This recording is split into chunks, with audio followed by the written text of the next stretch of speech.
Ano bang SLP? Pa-explain mo sa ating mga kabayan, ano ba ang Sustainable Livelihood Program? Okay po.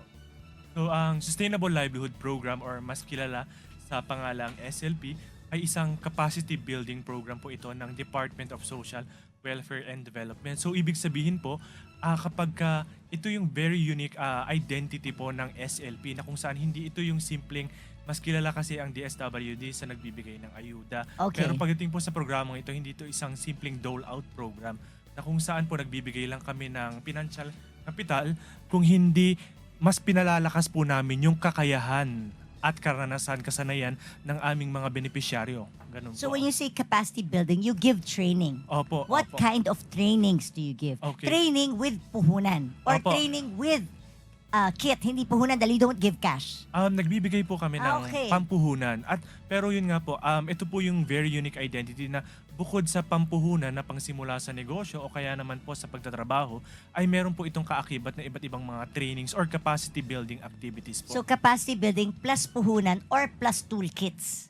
Pwede rin po magbigay kami ng mga toolkits. Magkano ang pwedeng ma-avail sa SLP? Okay po. So, sa amin pong programa, meron po kami mga tinatawag na mga individual participants. O ito naman po yung kapag halimbawa kayo po, lumapit po kayo sa amin at nag-walk-in po kayo sa amin. So, pwede kayong pumasok doon bilang isang individual participant na kung saan ang maximum cost parameter ay pwede po kayong makakuha ng 20,000 para Maximum is Opo. 20,000 na pangpuhunan. Opo. Anong kailangan kong isubmit sa'yo?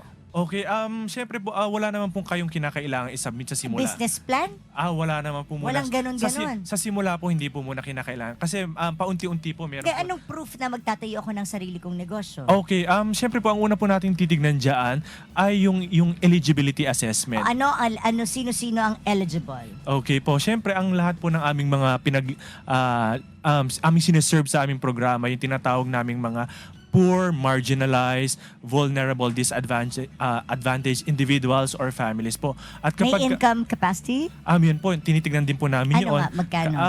Wala naman po kaming specific. Kasi po meron po kaming mga assessment na ginagawa.